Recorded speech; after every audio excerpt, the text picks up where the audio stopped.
Thanks, Chair, and good afternoon, everyone. I suppose, first of all, I've been here most of the morning. It's just been a really inspiring morning just to listen to the different stories and the fantastic work that's going on. That's community-led and bottom-up. I suppose, this project is very much a local authority-driven project, and I suppose it just highlights from a political governance point of view and just a community input point of view as to the significance of the various strands coming together and being involved. We're a proud member of the Irish Walled Towns Network. Kilkenny is a very significant walled town of Anglo-Norman origins, and the Talbot Tower was an important part of the defence of Kilkenny dating back to the early 13th centuries, probably preceded by other town defences from some of the archaeological digs that had taken place around the city. But it's a town too that, I was just chatting over the cup of tea, that is not without its challenges. People think Kilkenny is thriving, and it is. It's doing really well. I mean, 370,000 visitors to Kilkenny Castle last year. The streets are thronged with visitors every year. We have a festival every week almost. But there are challenges there too, and I really love the town team's idea. Talbot Tower, as I said, it's. I'll just flick forward a little bit, show it to you. Have I got it? Oh, sorry. No, it's all right. Oops, is it? There you go. Yeah. I do apologise. Okay, there it is. So that's the tower. It was, I suppose, to go back a couple of years, pre-2004, 2003, the tower was in a very ruinous condition. I recall looking back at minutes of the corporation dating back to the 1980s, 1990s. There was a discussion almost every month at a corporation meeting about what would we do about it, and I think some of the plans at that stage were to demolish it because it was a health and safety hazard. But thankfully, more enlightened times moved forward in the early 2000s. I'll just give a quick background to it. In 2005, the Heritage Council produced one of their heritage conservation plans for Kilkenny City Walls. There are really good documents that have been done around a lot of different heritage projects around the country. Kilkenny probably disproportionately got more than others because the Heritage Council were based in Kilkenny, but we won't go into there. And it was a really, really wonderful document setting out a blueprint for how the project might be saved and conserved. The establishment then, following that, the publication of that plan by Kilkenny Borough Council of the City Wall Steering Committee was a really important element in the next stage of it. So the contributors to that particular committee were the elected members. There were 3 elected members on it, and it was chaired by an elected member. On Tashka, Kilkenny Archaeological Society have had a fantastic stakehold in our heritage for many, many decades, the Heritage Council and the National Monument Service. So it was a really tight working group. I think we've heard other stories about how the dynamics of different groups, and I think this was a very, very tight working group with all the key players on it that we needed to draw down funding, but also to drive the project forward. I think, I couldn't stress enough that it was important from the elected members' point of view that all of us, a collective of 12 in the Borough Council, had a huge interest in the project, and I think that was really significant, because we would have to frame the budgets every year. So it was, from the establishment of that committee, the Talbot Tower was identified as a flagship project. It was one of the key projects. The town defences were in various states of disrepair, and we had lost quite a significant amount down the year to inappropriate development, and some of it being in private ownership. From the subsequent 8 years of that, from 2005 to 2006, we would have prioritised funding in our Borough Council budgets. And again, this was a challenge. We're going through some of this 8-year period would have been very, very constrained times on Borough Council funding, and yet the elected members chose and identified this project as one that they wanted to see through. The funding split would have been about 70-30, I think, between the Irish Walled Towns Network and Kilkenny Borough Council, but we would have added quite an amount of in-kind contribution to that between landscaping, as I'll show in a minute, and the finished fit-out of the project. And in total, it came into a project of a little over €1 million, which is quite significant in a city or town that has, again, as I said, its own challenges. And on to those challenges. Our budgets, we've in the 2014 Act has changed things, but our borough budgets were always constrained by the demands of various sectoral groups, plus the various programmes and plans that we would have had to implement anyway. The economic crisis itself in 2008-2009 had a huge impact locally and nationally, because heritage budgets were literally slashed to virtually nothing. Then we had the added challenge of the future of the Heritage Council itself. if we go up, moving forward to 2011, 2012, there was a challenge to relationships there in the partnership, in that the Heritage Council had taken issue with another project that the local authority had been involved in, and took a very courageous stance on it. But that brought into question their own future, and I think that was something that in the on board SNP report that was going to actually look at abolishing the Heritage Council altogether, which would, in hindsight, would have been an awful decision if we look at the support that they've given to projects that are all here today.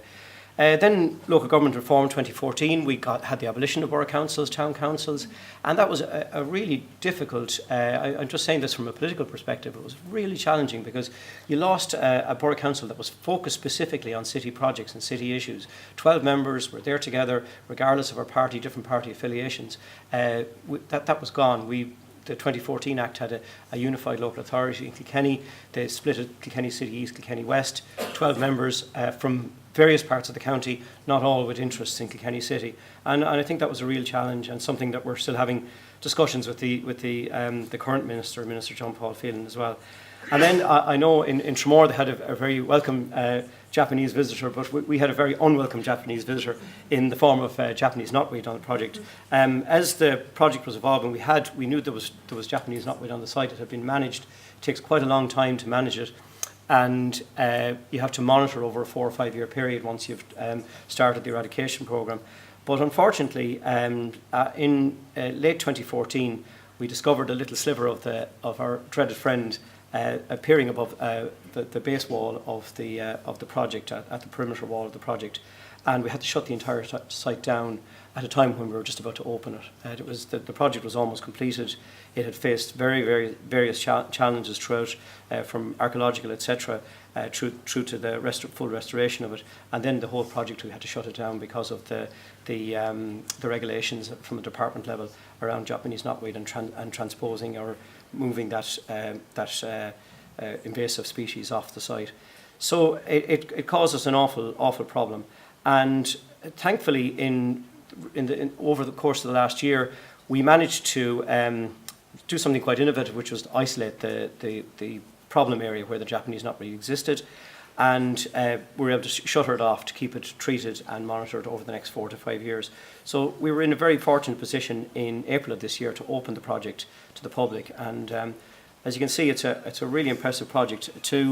It forms the western part defences of the city. There would have been other towers at various parts, along with the defensive walls that would have run up to Kilkenny Castle and down through the old town and through Irish Town in the city. And I think this section that you're looking at here is in the grounds of a school, of the Cllr de Pobal and the Ormond College, and there's quite an amount of landscaping required and quite an amount of public realm work that had to be done to it. But it's really formed an integral part. Since it's opened in April, there's a lot of other challenges, in the sense that there were houses there were family homes backing onto it who had concerns about tourists and visitors overlooking their properties.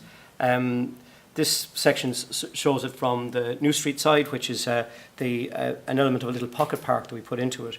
And again, this was a really beautiful element. We found since it's opened that school kids are coming there for their lunches. It's not just tourists, it's being used as an amenity. So we have a heritage project that was an important but forgotten part of Kilkenny City, now in full use and full recognition by the community, and that not just from a visitor point of view, from the point of view of locals, there's a great affinity towards the project from a social point of view, and I think it's fantastic to see school kids coming in there every lunchtime to use it. And I know I'm on a quick time here. Thanks, Liam. Don't ask a politician to stop talking.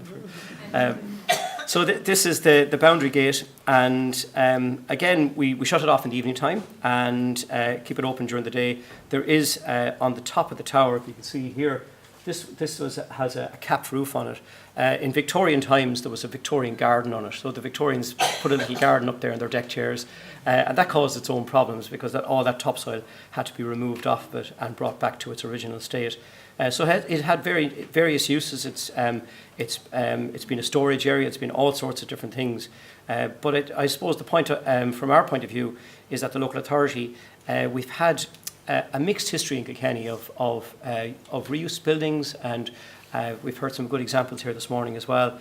We've had a very good history of trying to readapt buildings for reuse, and Talbot Tower is no exception. So I think it's been a very, very good project and really good community engagement on it.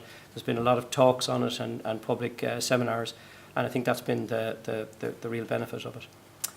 Again, these are some of the entrances, and so the treatment, as you can see from a health and safety point of view, of railings to spec, and this is then the capping stone on it. So you can imagine on that there was a roof garden there with probably a metre of topsoil, which had been neglected for so long it was leaking into the tower itself. So there's a wonderful restoration job done. And again, I suppose the point I'd make is that a lot of this work is done by local conservation companies and archaeologists. And I think the multiplier effect of our IWTN funding and Heritage Council funding is that it has a huge knock-on benefit to the local economy. The heritage asset itself, the Corey's and Fitzpatrick Associates did a really fantastic report. If you get your hand on it, it's really good for any projects to justify. We unfortunately have to justify everything on economic grounds now, but it's the economic value of built heritage, and it's what I mentioned there about the value of in a local economy of conservation work, of archaeological work, and traditional building skills that is required on all of the towns that you're involved in. Our tourism offer, obviously, it's that goes without saying. We've used it for Heritage Week, for talks. Kilkenny Arts Festival last year used it for a really innovative recital and various concerts, small concerts inside. And as I said, also the local amenity. That's it. I won't delay it too much longer. Again, I suppose I'm conscious that we're here in Galway here today, and that Kilkenny are playing over the weekend. So I suppose I'll leave you with this last image on the day of the opening. And this is, for anyone who doesn't recognise him, it's Eddie Cllr, the great Kilkenny hurler, discussing the merits of good defences. And this was a good town defence. He's there with Sean Keane, who's the son of John B. Keane. I presume that we're talking about different codes, but I think it highlights, I suppose, the need to conserve and the need to keep telling the story of particularly the walled towns. They're really, really significant, and we're losing a huge amount of our built heritage because of development, and thankfully that whole narrative is changing again. So I'll be happy to take any questions. Thanks very much.